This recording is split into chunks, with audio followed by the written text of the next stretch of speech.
Good morning, everybody. Thank you. Somebody answered me over here. It's Wednesday morning. How many of you are here for the very first time? Oh, right. One person. That's awesome. How many of you here are entrepreneurs? Oh, great. How many of you own your business right now? Wow, this is excellent. Well, welcome to 1 Million Cups. This is a format that is put on by the Kauffman Foundation, and it's the same everywhere that it goes. I think there's about, is that me? Yeah, just ignore it. It's my phone. Throw it in the river. I hate that phone. Anyway, it's the same. I think there's 100 cities, or just close to 100 cities, that have this same program. And it's every Wednesday morning, starts at 9 o'clock and goes till 10. And we just happen to have 8:30. We try and do some networking here. But today, we are all about beer, by the way. So you guys are going to be excited. It's awesome. I said you could drink it with Clamato juice. I think that's considered a breakfast food. Right? Yeah, I think so.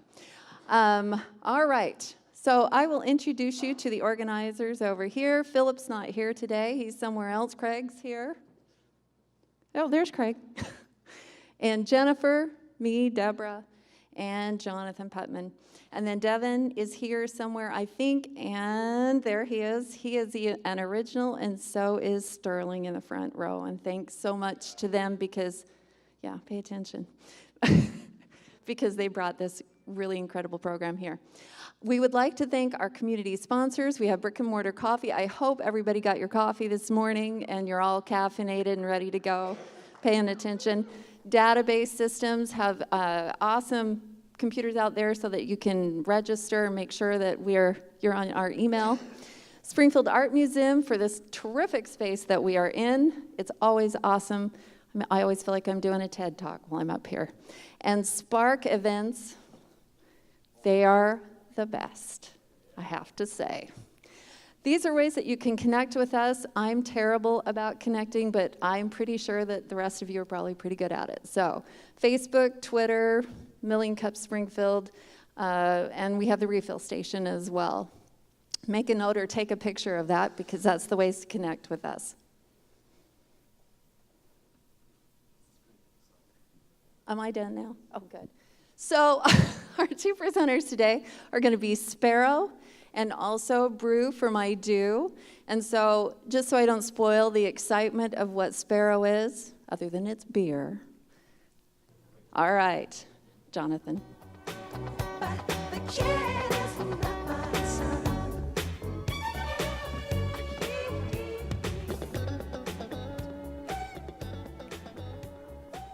Good morning. It's great to be here today. Let me ask you a question. Have any of you in your area of business come to a place where you see something that no one is doing, but that everybody is asking for? Now let me ask you another question. Have you ever wondered where your beer comes from? Now many of you probably drink locally and you say, well, that's easy. It comes from Walnut Street or C Street. Well, perhaps the water in those beers comes from those places, but have you thought about the other ingredients, like the malt? So just as a coffee roaster is in the business of sourcing green coffee, roasting that coffee, and selling to coffee shops, Sparrow is in the business of sourcing grain, malting that grain, and serving local brewers. So how did Jonathan and I get into this? He and I have known each other for about 6 years. We met at a Bible study at church. And of course, the truest test of any good church friendship is, are they beer friendly? So one night at dinner at the Putnam house, Jonathan and I went back into his office, and what did I spy atop one of his shelves? But an empty bottle of one of the finest Belgian ales, Gulden Draak. It was one of my favorites at the time. And well, it's been a bromance ever since. So we, of course, began home brewing over the next few years, and we even considered going into the brewing business. But at that time, Jonathan's bigger dream was to open a coffee roastery. I watched his dream of brick and mortar coffee go from the countertop to a full-fledged business. Now, he wasn't the only dreamer. My artistic background as a classically trained musician and as a public school music educator for the last 15 or 20 years has been very satisfactory for me. I found enjoyment in that. But I've also dreamed of being in a position where creativity, science, and serving a local community about which I am passionate, that community being craft beer, could all come together. So back to our interest in possibly opening a brewery, Jonathan pointed out perhaps we should get into the brewing industry earlier in the game. Like he doesn't own a coffee shop, he runs a coffee roastery that services coffee shops. And I said, well, what do you mean? How does that pertain to beer? He said, is there such thing as micro malting or craft malting? Well, a quick Google search let us know that, yes, there is such a thing. There are many people doing that. And we decided to go full throttle into that. So after discussions with local brewers and with our wives, we had many thumbs up. But for me, there was one final person that I needed to convince, my father. While a teetotaler, he has a considerable gift for building things. As a potential maltster, I needed someone to build my basic malting setup. So I made a pitch to my dad, and he said, sure, I'll build anything you want me to. And I knew once that he was in, Sparrow Malting was ready to take flight. So back in March of this year, Jonathan and I sat down, we completed our LLC paperwork, and Sparrow was born. Jonathan? Yeah, so as Sparrow, we kind of have three main areas we focus on: the growing or the sourcing of the grain, the malting of that grain, and the brewing of that. So with the growing of the grain, there's a couple questions that came up early on. In the sourcing, that means we're going to be working with local farmers and then ultimately growing ourselves. So the first question we ask, can Missouri even grow grain? The cereal grasses that we would need to make barley, wheat, and rye. And a quick search says, yeah, they can. We just don't, because most of it's not very profitable.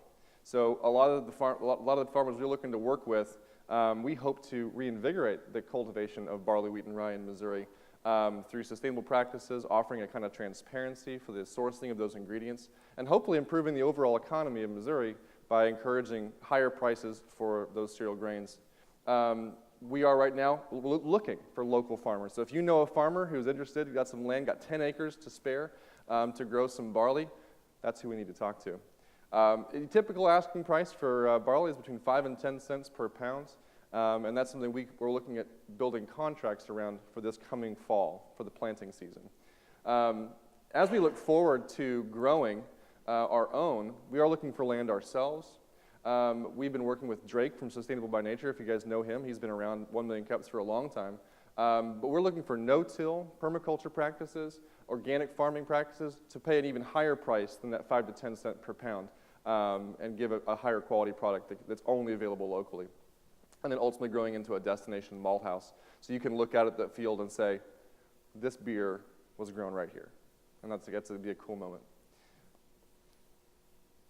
Click.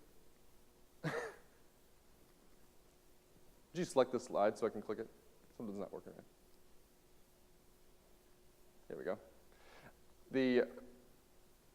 That's a good shot of the growing of the barley. We actually have right now a partner in Kansas that has planted barley for us. This whole field right here is our field. And we're going to take possession of that grain here in about a month, about 1,000 pounds of barley, to start giving it out to the local brewers to try to see if they can make a killer beer with this local barley. Mm-hmm. The second thing we need to grow is the money. So this is another important part of what we're doing. We're pursuing 4 sources of funding for Sparrow. Right now, the biggest source is going to be through 2 consecutive grants. So the first grant we're looking at is a feasibility study offered by the Missouri Department of Agriculture. It's $25,000, it's free money. All they do is they look at whether this thing will even work. Second one, once that happens, we can take all those findings and go to the FDA, and there's a $250,000 matching grant that they're offering, and that's going to be one of the largest sources of our funds. Otherwise, loans, personal capital, and investors. If you love this idea, talk to us at some point once we get kind of rolling. And there's opportunities for investment in Sparrow. Brad? Yeah. Just briefly regarding the actual malting process, once the grain gets to us, it'd be about a 5 or 6 step procedure. You can see steeping the grain, germinating or growing the grain to a particular point where the brewers will be able to find the maximum efficiency in a brew house. Then the kilning and drying, those phases are very much tied together. And then finally cleaning the grains after they're dried and packaging and getting them ready for distribution. And here you just see some pictures of the basic setup that that I'm using at home right now and have for a few months that my father built for me. Some more pictures of that. Some germinating grains on the right. And here's a finished product on the left, and then that's actually on a brew day that we had just a few months back. These are some industrial level, this is Blue Ox Malting out of Maine. Their steep tanks there. And then a de-bearding machine to take the rootlets off and clean the grains, and then the actual floor malting process itself. So even with the grain sources and with the best quality local malt, this is nothing but a hobby for us unless we have serious interest from local brewers that will drive our production. We've been in talks with representatives from all of these companies here, and the interest level is quite high, and we're excited about that. So these three slides, kind of a joke, the men, the myth, the legend. So the men obviously is the part of it that we need to make sure we have first, as well as everything in place. So it's not like one piece can come first. We need growers, we need this malting operation, and we need this proof of concept, we need the men, the people that are demanding the product.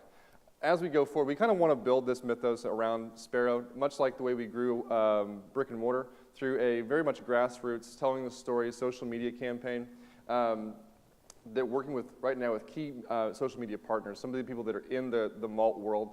Our Twitter following isn't huge, but you can help that today. But right now we have an incredible conversation going on with the industry, key people in the industry, which is really helpful for our reputation going forward, because there's no one nearby that's doing this. And so when we say that there are people doing micro malting, we're talking about maybe 50 people in the whole nation. And then just our growth is initially tied to our clients. We want to grow deep, not wide. We actually don't have the capacity, or we'll never probably have the capacity to serve more than the local breweries. If we serve just the local breweries, we'd have a 10,000 square foot building cranking out malt all day long and never have quite enough for just the people who are here. So, and then looking to the future, we want to stay very small, add a very small tasting room as we grow, so we can supply the local demand, but just barely. We want to have lots of work for ourselves. We wanted to develop custom modified grains. That's kind of the lab work we want to be doing, some of the custom orders we can do for local brewers. And then, just as an example, at 5% growth, we could be producing over 30 tons per month at the 3-year point. So there's a lot of infrastructure we're going to need to lay out ahead of time to make this a go. Purposely local, but built like a franchise, efficiency and systematized in mind. 5 to 8 employees max at 3 to 5 years. And then we're going to be transitioning our roles as we grow to more hands-off, more management roles. And really looking forward to seeing what your thoughts are and as we get growing. So, Brad? Again, we appreciate the opportunity to speak today, but I would like to point out that if you love seeing craftsmanship grow into a real product, we would ask that you keep an eye on Sparrow Malting over the next 3 years, because you may be drinking our product tomorrow. Thank you. Awesome.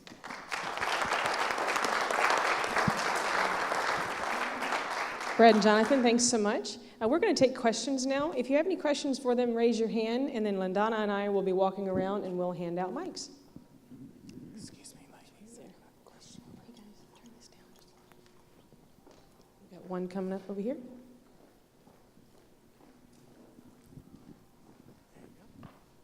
Hey, great presentation. My question was on the growing side of it. It looked like you guys are already have some land where you're actually growing the grain. I kind of wanted to know, how are you guys going about that? Are you kind of leasing out land? Are you just working with a local farmer to do that for you and then harvest it? What kind of connections do you have going forward that way, just as far as acquiring the land for the actual growing is concerned? Sure. So the picture you saw was of one of our partner farms growing for us. So that's not our land. That's land in Lenexa, Kansas. Just outside of Wichita, Pratt, Kansas, actually. So that's the kind of connection we're looking for right now, is because we're not farmers. We want to bring on a farmer at some point that will actually facilitate us growing our own. But sourcing is going to be the main avenue through which we get our grain to start with, and that's one of the examples of that. Who has planted on our behalf? Yeah. Anything else? Are we good? Cool. Sorry, I just took that one. No? Well, my question, I think, is already answered. I was wondering, are you trying to grow it yourself, or are you looking for the land to grow, to have somebody else do it for you? So initially, we would be working with farmers in the area, and then as business expands and as the demand gets greater for our product, then we would be along that way looking for possibly acquiring farmland ourselves. But again, as Jonathan mentioned, we're not farmers, and we'd be, working with farmers closely as they get that going. I think I'm next. Okay. Great presentation, by the way. Thank Really you. good. I'm curious about, you're in talks with some of these breweries. What would discourage them from working with you? Meaning, do they know about what the price point is? What kind of issues would there be with the malt that they would say, this isn't a good idea, it's not going to work for us? Well, I know we've identified one main thing, and that's just why we want to grow. We want to move towards growing our own, is because working with several small farms, consistency can be an issue. Other than consistency, there are ways within our process that can make it more consistent. But Brad, do you have any?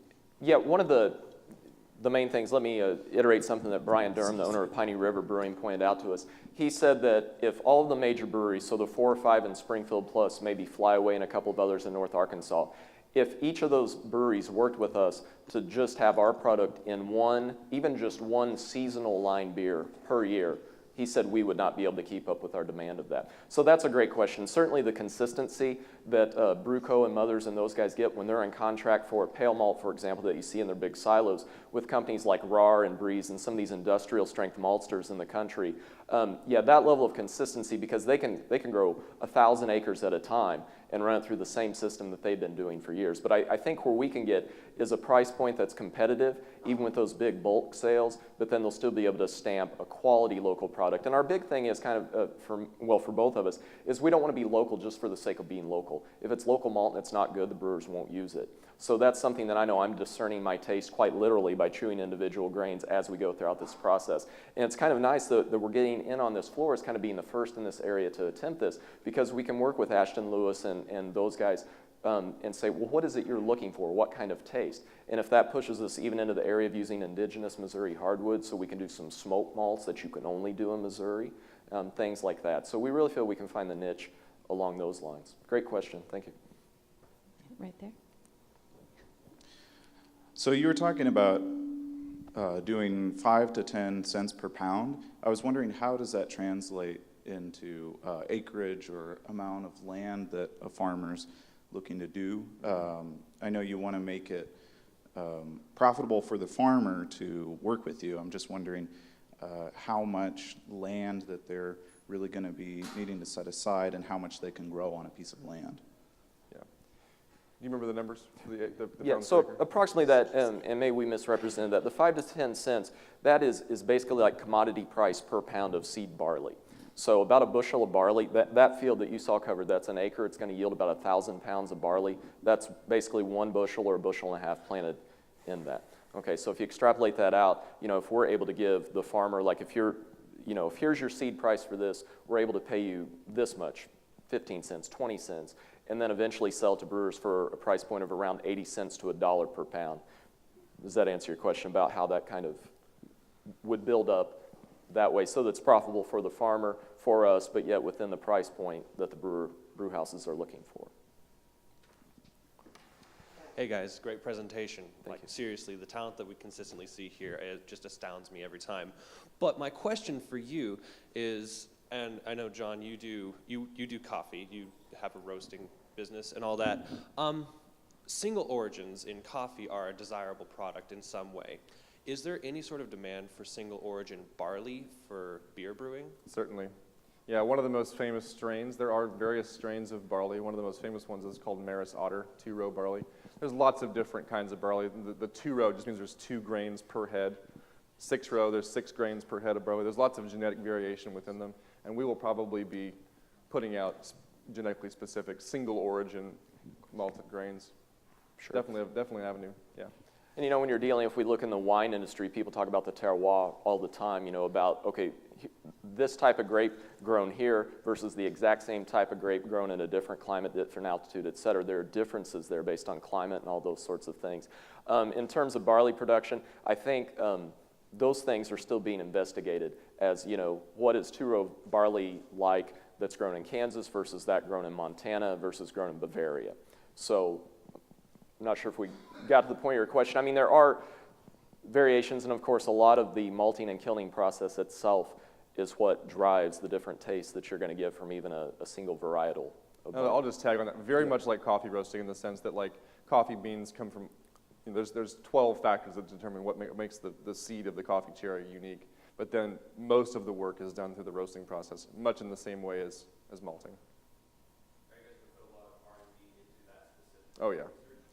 We're looking forward to having another lab set up, so. Yeah. So if there are any biologists, chemists, et cetera, who also have interest in this, those will be people that we'll also need on the team to get rolling forward. One of the things, Jonathan, I know about you is you're all about the long-term play, and this is definitely a long-term play. Is there a point where maybe more funding or certain things could make you scale this up faster, or is this one of those things you can't scale up faster? It has to take the time that it takes. Jeremy, that's a really good question, because that's one of my concerns. The more we think about this, the more I think about this. Even with saying, with our current scale, we wouldn't be able to supply every brewery in the area more than 1 or 2 beers maximum, a seasonal beer, and we'd be tapped out in terms of what we could put out on a monthly basis. So one of my thoughts is maybe we're not big enough, and I want to be bigger. But there's plenty of opportunity to start big. But we want to make sure that it's viable first. So one of our very first steps is we want to scale slowly into producing something that we're sure there's going to be a really good demand for. So right now, our next step is getting a small building, setting up a kind of proof of concept, a very small, doing about 300-pound batches, not 10,000-pound batches, and getting those in the hands of the brewers and seeing if it even tastes good or if it even works. So as we go, it's very easy to double and triple and quadruple output through the use of machinery that they make these standalone. You saw the large equipment there. You just put them side by side by side by side.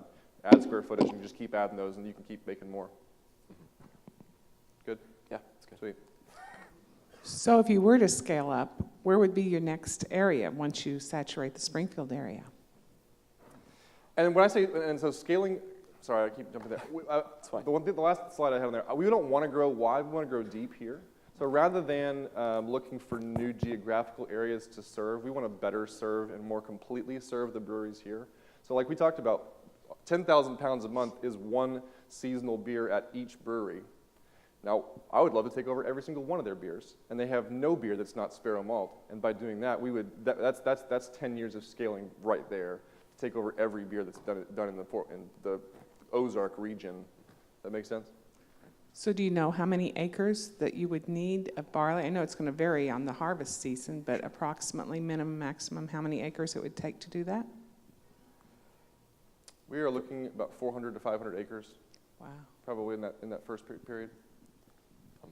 Because if you think, 10 acres, the approximate yield would be 10,000 pounds, so approximately 1,000 pounds per acre. So if Brewco said, hey, we're going to run this seasonal with Sparrow malt next year, it'll run from this time to this time, and we need this many thousand pounds of grain to just run a production output of that, that's kind of how we would base it from there. And the good thing is we can, storage facilities, once we have grain silos and things like that, then we can kind of size that up. And once it's dried out of the field, it will keep for a while. I mean, it's not something we want lying around for 2 or 3 years, but within 6 months to a year, we could be able to work within that.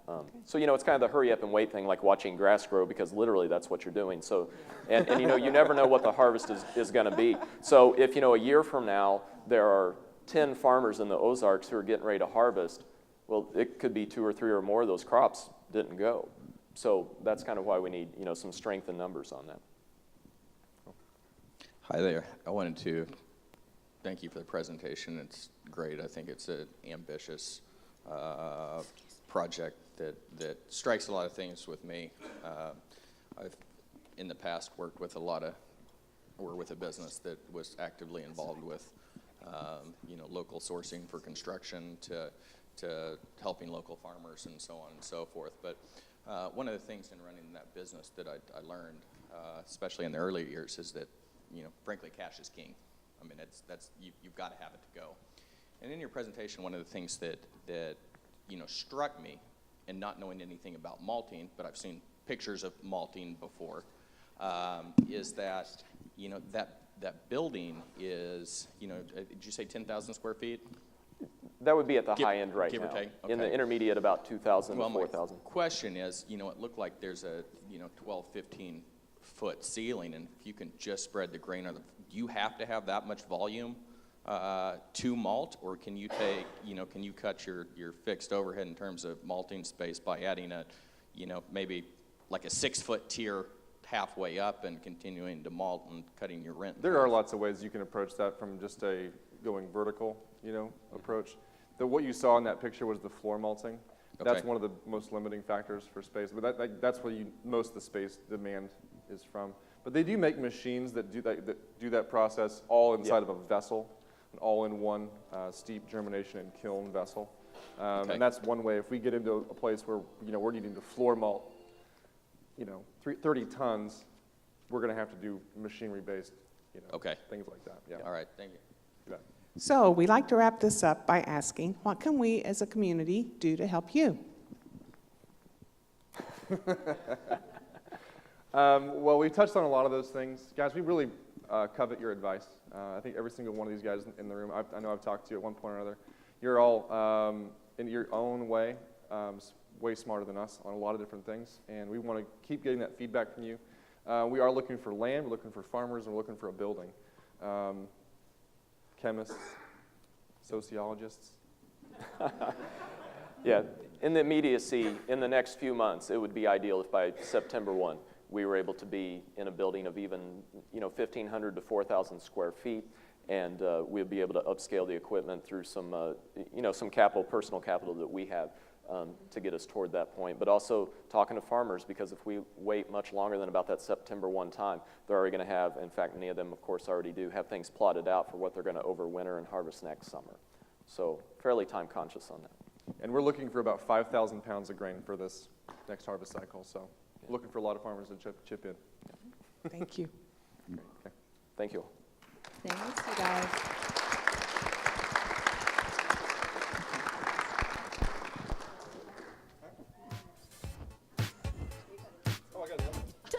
And Jonathan, now for announcements.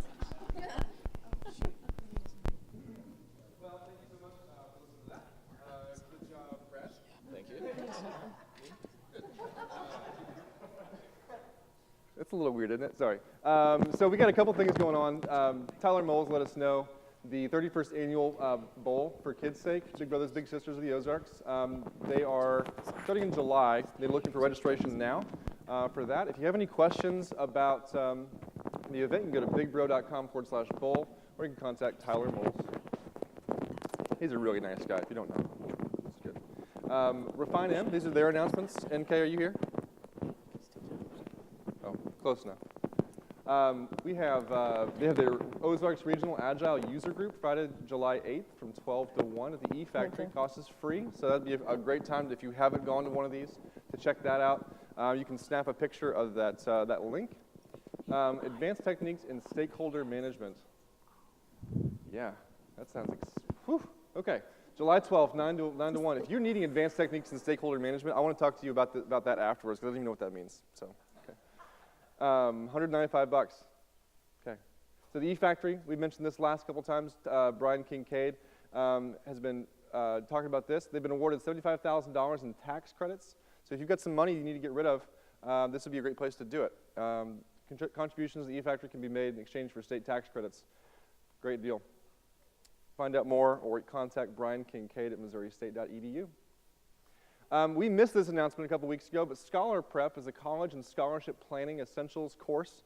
They're offering online 3 courses, an essentials course bundle, and a premium course bundle that cover tons of information about planning for college. So if you have a student who's off to college, or you're a student yourself, check this out. They are offering, through the end of June, a special offer for pre-enrollment discounts if you use the promo code EARLYBIRD25. And then here's your contact information for that. And I think, we got one more. So the Springfield Real Estate Investors Group is putting on the Bank-A-Palooza, June 16th. That's tomorrow, right? This is going to be good? You're going to be there, right? Cool. And looks like Hacks and Bank-A-Palooza coming June 16th. Join us for a night of creative financing info and ways to increase your bottom line. So, and OSTEAM. There's more. Let's keep coming. Ozarks Vineyard Maker Fair, there's an organizational meeting Tuesday, June 21st, 7 to 8, at the Library Center in South Campbell. Talk to, was it Deb Wilson? Where you at? No, she's not here today? If you have an announcement, send it to us, info, springfieldmo@1millioncups.com, or hit us up on the refill station, on Medium, 1 Million Cups SGF. Find and follow 1 Million Cups SGF on all social media. Join the conversation on Twitter now. And apply to present. If you know people that want to present, we need more presenters. Always looking for people that have good quality, first 5 years of business, something unique, unusual that we would love to put up here and encourage them through the 1 Million Cups venue. So 1millioncups.com/Springfield for more information on that. And with that, I'm going to introduce Emerald with Brew for My Do.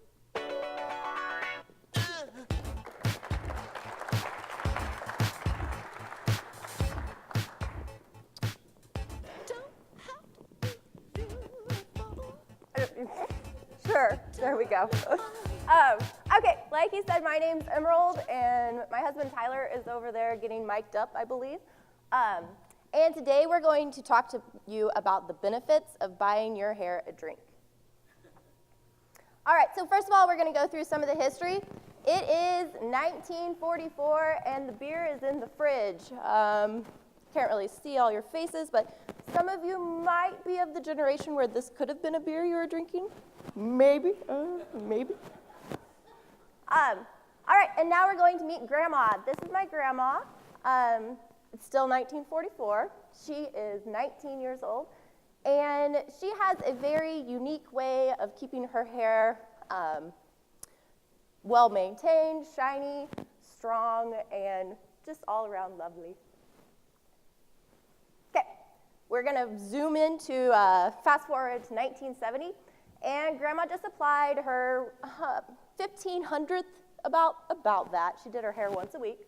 Application of a beer rinse to her hair, and she's now exercising. This was a nightly routine. And it turns out that she was onto something for her hair care, not just for the exercising. Okay, so we're wondering, what is the connection here? How does my grandma and beer and shampoo, what is all of this?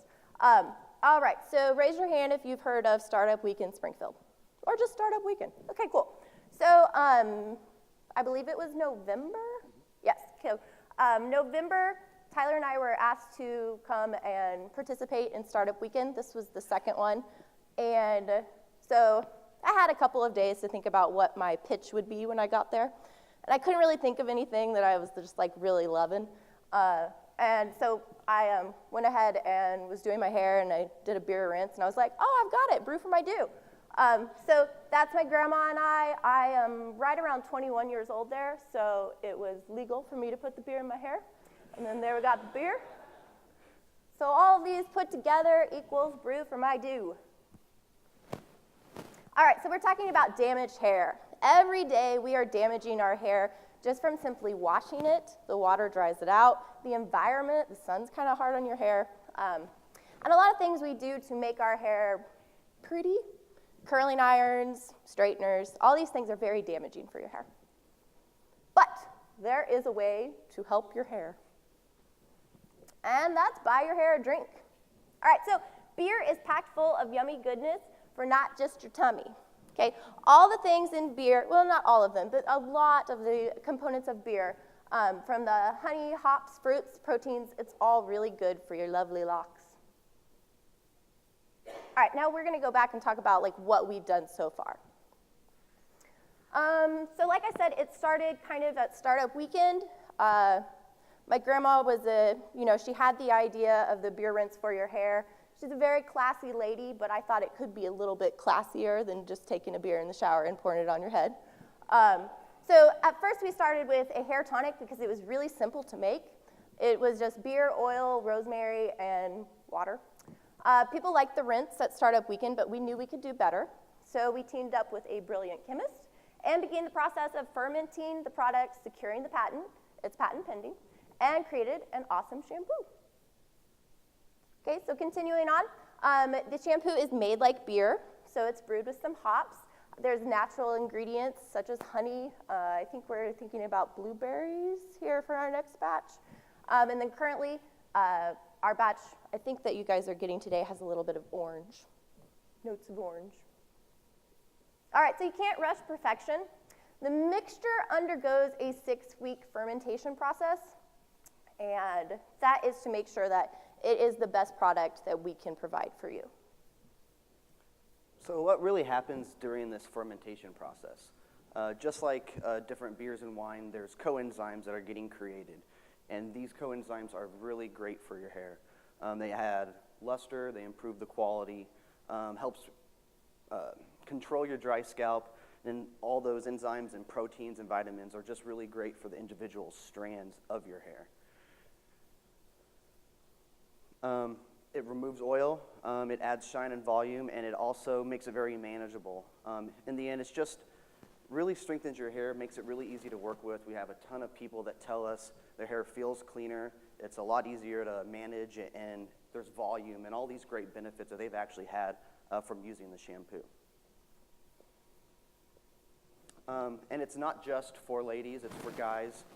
The scent is wonderful. After this presentation, you guys can come up here. Everybody can get a smell of it. The first 25 people that will give us their email address will get a free sample. And everybody that signs up will send you out a promo code because we're going to actually be shipping the product here by the end of the summer. And like I said, you can get it, see us after this presentation. We'll get your information. You can also go to the website, check us out there, brewformydo.com. And really, we'd like for you guys to just spread the word about us and kind of get our name out there. Okay. Well, we're going to go over this at the end, but it's okay for startups to be needy. We have lots of needs. First of all, we just want you to like us, follow us, Instagram, that's a follower as well, and go to the website and sign up. Thank you. So how many of you have poured a can of beer on your head? I know, see? Me too. I have. I know what this means. And all of you keep your hands raised because you know you have a question about this. It's got to be better. So I have a question to start out with. What is the benefit of using your product versus just a can of beer? Okay, that's a good question. First of all, I realized quickly a lot of the hoppier beers are normally found in glass containers, so that's not exactly the safest approach in the shower. Other than that, you will use less of the shampoo than just pouring a beer on your head. And the fermentation process is, help me out, Tyler. What does it do rather than just the beer? The coenzymes, it helps create those proteins. And also, if you just pour a can of beer on your head, you're probably going to have a little bit of a beer smell. You do not have that with our product. Our product goes through the same brewing and fermentation process. So when it goes through that process, it's actually creating those coenzymes and all those good proteins and different things that actually work for your hair. It's a shampoo. Right, so the rinse was just a rinse. You'd still have to combine that with an actual shampoo, but not now. So how long have you been using the beer in your hair? Well, since I was about 21, I would say. I'm going to say that. We've been going through about a 6-month recipe process. And we've kind of stuck with one now for the last 3 months that I've been using every day consistently, sometimes twice a day. I've switched to a few shampoos in between here and there. And I'll tell you the truth, I really do feel like my hair isn't as shiny. It doesn't have that volume. And my hair's still here, so there's nothing to worry about it. It's not going anywhere. And I've been using this shampoo since, I think, December, about there. Thank you, that was so interesting. Have you guys worked with the chemists to get some sort of more in-depth studies in terms of actual absorption and those types of things? I mean, everybody throws around, okay, these coenzymes and antioxidants and all this stuff, but how is it actually kind of, affecting the hair? And then what's the challenge in terms of educating your audience on that? Yeah, it's thinner, so it doesn't have like fillers that thicken it up that a lot of other shampoos have. So it actually gets into your strands better. we found that we only need about a dime size, and you can experiment with your own whenever you get your samples. We find out that we need about a dime size, which is a lot less shampoo than you actually need with, traditional swabs or Paul Mitchells or different things like that. And really to get it into people's hands, because I think a lot of people are skeptical, we're going to go with a marketing technique where everybody gets a free sample. That's what we're going to try to do. We're trying to figure out what that cost is to ship a 1 ounce sample to somebody. If we can do it reasonably, we won't even charge them a shipping cost. So we know once you have our shampoo in your hands, you're going to love it. We haven't found one person that said they didn't like the shampoo. They use it consistently. They've all said they found the benefits that we're talking about today. So we know once you try it, you're not going to have a negative experience with it. So just to follow up on that's excellent. I think you actually answered my next question with 2 points. One is the freebies, and the second is the testimonials. But that question was going to be how you plan to distinguish yourself in a very saturated alternative marketplace. So for example, if I've been researching for a couple years, at least, sort of the non-traditional hair care, other types of products, right? People are really trying to get away from all the chemical-y stuff that we use. But other than, what I don't see a lot of companies doing very well is saying, well, why are we different, not from the traditional products, but from the other products in that market? I think you guys have a very unique advantage because you're using beer, which is totally different, first of all. But any more thoughts on how you want to do that? We have the patent pending fermentation process. Yeah, we have a very unique way that we make our shampoo. That's something that other people do not have. And there are other beer shampoos on the market, but they just take beer and mix it in and then throw in some other chemicals and call it a beer shampoo. We actually make our shampoo like a brewery does. They are brewing their shampoo. You have your wort, it starts fermenting, you take it out after 6 weeks and you add in your water and different things like that, and now you actually have your shampoo product. There's not other places that are doing that. There was a shampoo in the 80s, I believe, called Body on Tap. And it was kind of the same premise, but ours is fermented, like he said. So we haven't found another shampoo out there that is actually fermented. Hi, good morning. Melanie Polsher. Interesting and fun concept. Couple of things. First, I always look to see if there are sulfites in my shampoo. Do you know if there are sulfites in yours? Yes, there are, but it's limited, and it is not near as much as you would get with your normal shampoo. And the reason we do that is it creates those bubbles that actually helps get the enzymes and the other natural ingredients onto your strands better. Okay, and is your shampoo tested, not that I color my hair, but would it be safe for colored hair? Yeah, actually, I just, it's been 7 or 8 months ago, I dyed my hair pink, and it lasted really a long time. Like, there's still some pink in my hair, so it does really well. So we've had numerous people. Another lady had full blue hair, tried it a couple of times, didn't have any issues that she noticed. She works at a hair salon, so I think she knows. Hi guys, great presentation, great product, thank you. Thank you. My name is Jessie Stone. I'm the chairman of the membership committee at Farmers Market of the Ozarks. So I just wanted to mention that we would love to have you out sampling your product at our place. You can do like a daily vendor fee that I can talk to you about later on, but I think you might really like, we get a large turnout on our good days. We get like 8,000 to 10,000 people. So, and I think it's your market. It's like NPR listening, that kind of like, so anyway, if you'd like to talk to me about it or just contact Farmers Market of the Ozarks, I think that might be a great fit for you. Absolutely, thank you. Thank you. Hey guys, great presentation. I'd really like to hear more about your product. My question, I think many people can relate. I have dry scalp, and how does your stuff compare with the market dry scalp products out there, the anti-dandruff shampoos, that sort of thing? It is more of a cleanser, so it's better for your scalp that way. Also, a lot of shampoo products and different products that you use, you have that dry scalp because of buildup, and this alleviates the buildup. So we do have just a shampoo right now, but we're also working on lines where we would do potentially a 2-in-1 separate standalone conditioners. So this is just the first version of our shampoo. We've gone through 6 months of research, and we're going to be ready towards the end of the month, or towards the end of summer. And over the course of the next few years, we'll be rolling out more products, and we could definitely, down the road, be able to have more specialized products for individual needs and niches for individual people. Hi, my name is Ryan Wixel. I'm with Mighty Sharp, a creative agency, and I have 2 quick questions for you. I'll give you back to back. One, when buying your hair a drink, how many is too many? And 2, do you have any plans right now to market your product in connection with beer culture at brew festivals and at breweries, or even possibly to sell in their gift shops or to connect with that subculture? Okay, so no amount of the drink is too much for your hair. You're going to be fine, okay?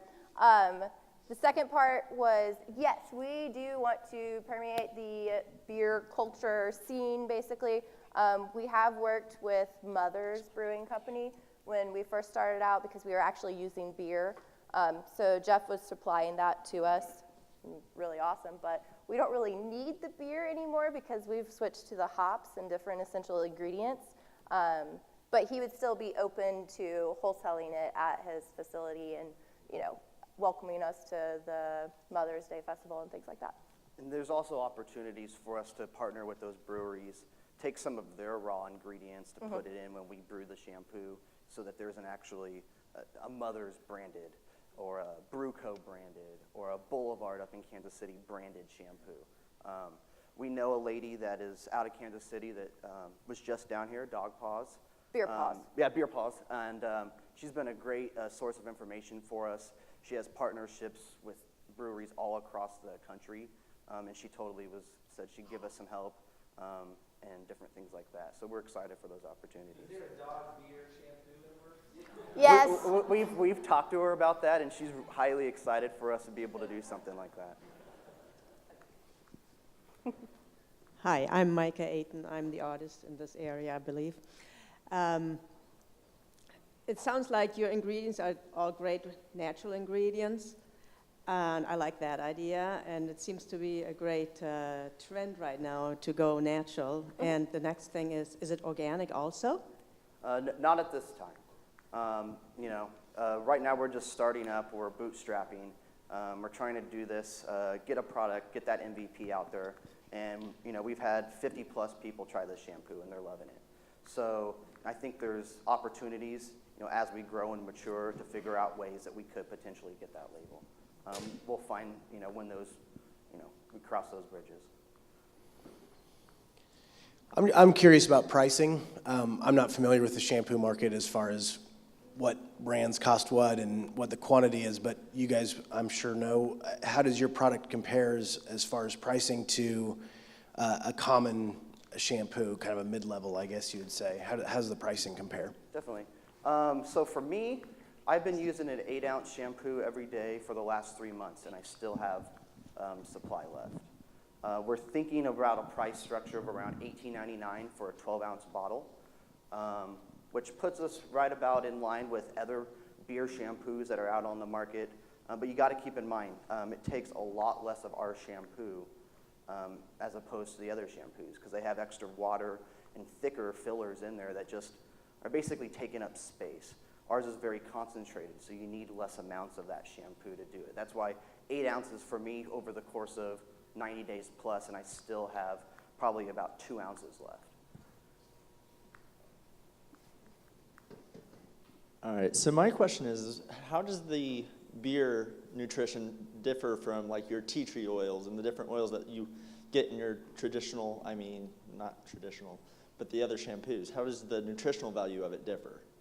It's basically the fermentation process. There's living things that are actually happening when we are making our shampoo. There's things eating sugars inside the fermentation process, and all those things put off those enzymes, create the proteins that are needed for your hair that you just can't do just by dumping in some highly refractory oils and different things like that, or just dropping in there. So my question is, I love the concept. It's really fun. It's really niche.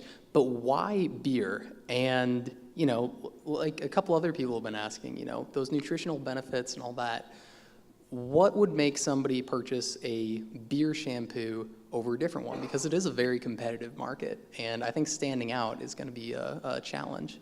We took a survey of 150 random people, asked them how often they use different shampoo products. The response we got was they try a new shampoo product about every 2 weeks to 2 months, just because they want to see something that's different. So we don't think that people are afraid to try a new shampoo because they're telling us that they're trying new stuff all the time. And those people also admitted to putting strange things on their hair, such as like mayonnaise or eggs or what's another one? Coconut oil. All these things, like I'm sure there's ladies in the audience that have done all of this. That's a different type of market, and I feel like they're willing to try new things. And once they try ours, I don't think they're going to go back to traditional shampoo. And the concept of beer on your hair is not a new thing. There were numerous people in this audience that said they put beer on their hair in the past. You can talk to a lot of ladies out there, and they'll probably tell you they've heard about it before. Our shampoo, though, doesn't leave your hair smelling a little beery at the end. It's a great scent product, and like I said, our marketing approach is we're going to try to get it into your hands as cheaply or possibly free just to sample it. Because we know once you sample it, you're going to be hooked. Someone just posted up here, makes it okay to put beer in my beard. And I think that's an excellent marketing concept. You should have a side market, market it as a beer, beer for your beard. I mean, I think it'll go over really, really well that way. One of our testers that's what he actually has been doing. And I asked him the other day, I was like, so how's your hair doing, Ben? And he's like, well, I've really been using it for my beard more. And I was like, oh, okay, well, how's your beard? He's like, I love it. But I was like, so you use it just for your beard? And he's like, no, I use it everywhere. So he's been using it as like an all-in-one type of cleanser, which apparently has worked out really well for him. So yes, I think the beard market there, that can be a great segment of people to market to. So Tyler, you said we could come up and smell it afterwards. Did you mean your hair or the shampoo? We have actual shampoos. You could do both, I guess.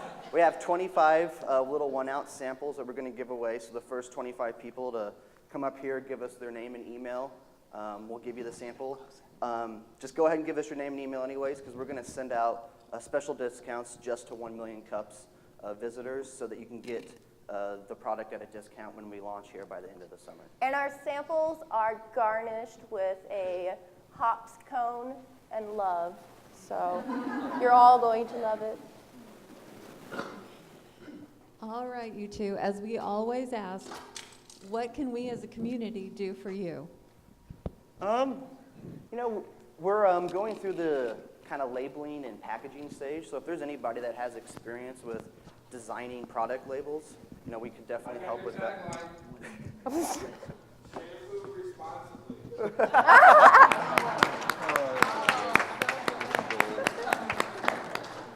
I think we'll use that. I like that. We'll get in touch with you after. And also, we just want you to really try this shampoo out. If you get one of the samples, the 1 ounce is more than enough for dozens of applications. So let your friends, let other people in the family try it out. Like us, follow Under us. 21-year-olds can use this shampoo. It's not going to be anything. To talk about that a little bit, we've been doing some Facebook marketing, and they wouldn't let me market it to people under 21. And I'm like, you guys don't understand, so I have to appeal that. But yeah, it's interesting. Let's give him a hand. That's it.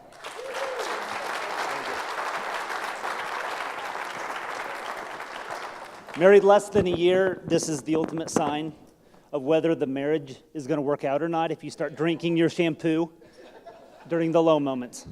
So glad all of you could join us at 1 million Red Solo Cups today. No?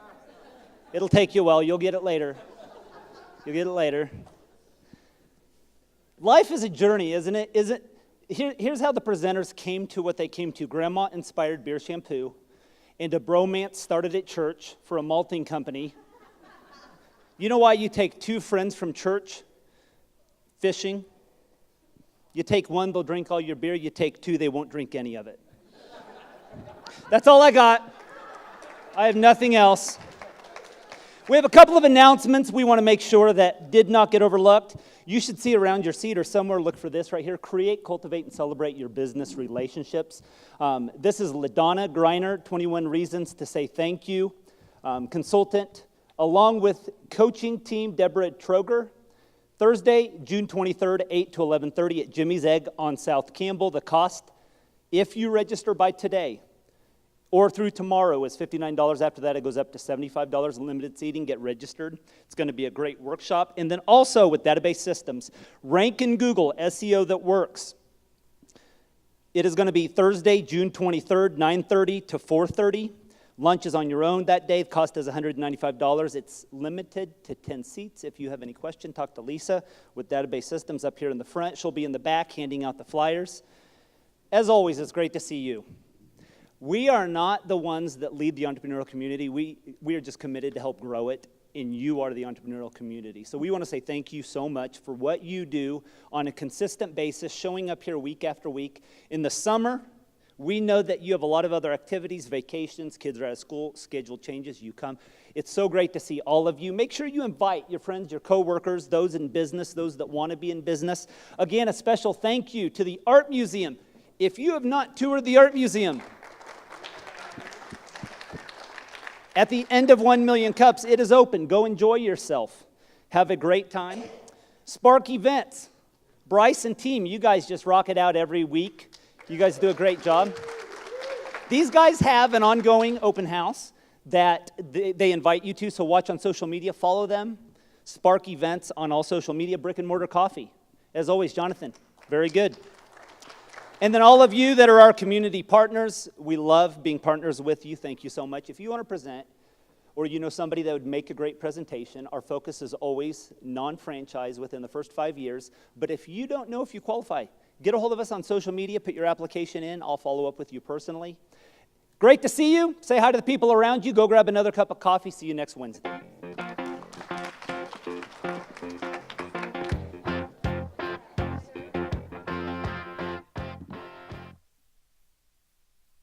Awesome. I'm here with Bromance, Jonathan, and Brad from Sparrow Malting. And first off, what is malting? Malting is the process that takes cereal grains, partially germinates, and dries them to a product that can be used by brewers in the craft of brewing beer. Awesome. So what was your guys' favorite part about 1MC today? I think just the opportunity to be able to hear from so many entrepreneurs and other business people in the Springfield area and to kind of catch some of their questions, you know, maybe some that we'd anticipated and some that we hadn't, and they opened up some windows for us of different opportunity and things to think about. Definitely. Is there anything, because of course 1MC, we only have an hour for two presentations. Is there anything that you guys wanted to add for our viewers to know about that maybe we didn't have time to talk about today? You know, I really wanted to talk more about how amazing of a business opportunity this is. Sparrow is really like 100% market share. You know, there's no one else in the area that's doing this. We can really command the price. We're just trying to be competitive with large national companies. But if we're putting out a product that's categorically better than those, the sky's the limit with what we can do with this financially. Yeah, awesome. Anything to add? No, I'm just excited about this opportunity and looking forward to collaborating with business people in the Springfield area. Yeah, so are we. Hopefully we see it more in the local breweries. Thanks, guys. I'm here with Emerald and Tyler from Brew for My Do, and they're a startup that came out of Startup Week in Springfield back in November. And I'm just going to ask you guys, so what was your experience today, and how did 1MC benefit you today? Well, we've gotten a ton of email addresses, so we can keep those people informed on our first batch that's able to be sold. Everybody seemed to like the idea, so I think it was well received. And I'm thinking that we'll be able to sell quite a bit of product, and it's definitely gained us some exposure. We also have some good ideas just for marketing slogans, play on words, and met a lot of people that offered some connections for distributing, actually bottling, and that kind of stuff. So just, meeting people that can help us get to that next step for the company was awesome. Definitely. So what did you guys ask for from the community today? We just asked for likes, follows, email addresses, and just to help us spread the word. So, like you, and so do you think we could see any rinses or other things in the future other than shampoo? Or could there be a dog shampoo? Yes, definitely a dog shampoo. We are hoping that we can get more products on our radar or ideas. I don't know what the word is. On our roadmap for later on this summer. So once we have our first brew here out in people's hands, we're going to try to do dog shampoo, conditioner, and possibly bring back the rinse rather than the shampoo. Perfect.